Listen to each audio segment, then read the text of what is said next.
এর কিছু নেই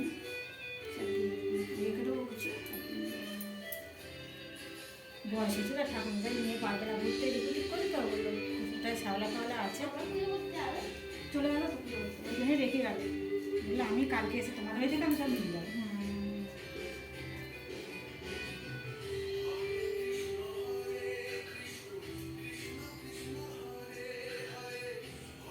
আমার মাছ নিয়ে তো নারায়ণ শ্যাম ভগ্ন চতুর্ভুজ মূর্তি দেখে দেবকী আর বসুদেব একেবারে মুগ্ধ হয়ে গেলেন। বসুদেব খুবই কাতর ভাগে ভগবানকে ডাকতে লাগলেন যে ছেলেটিকে রক্ষা করার জন্য। সেই সময় কারাগারে এক দৈববাণী হলো, বসুদেব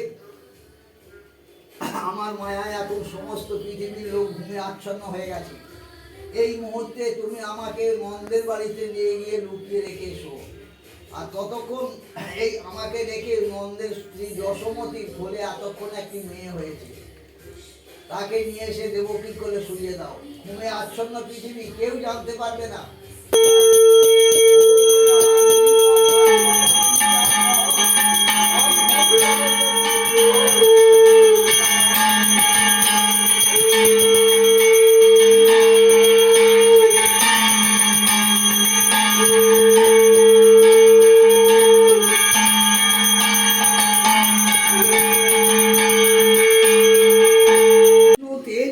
জগৎ সূচয়ে সবিত্রে ওম নম কর্মদায়িনে ইদবর্গম ওম নম ছায়া সঙ্গ সহিতায় ওম নম ভট্টরকায় আদিত্য নম রুদ্রচণ্ডে প্রচণ্ডেত্তং প্রচণ্ড বলনাশিনী ধর্মাত্ম মোক্ষদে দেব বিশ্বেশ্বর নমস্তুতে শ্রীকৃষ্ণ দ্বৈপাং অনার্ভিধান মহর্ষি বেদব্যাস পোক্ত জয়াক্ষ মার্কুণ্ডয় শ্রাবণ্যে তনয় রবে এস সচন্দনং ভক্তি পুষ্পাঞ্জলি দেবকী নন্দনং যশোদা দুলালং গোপাল বিষ্ণু।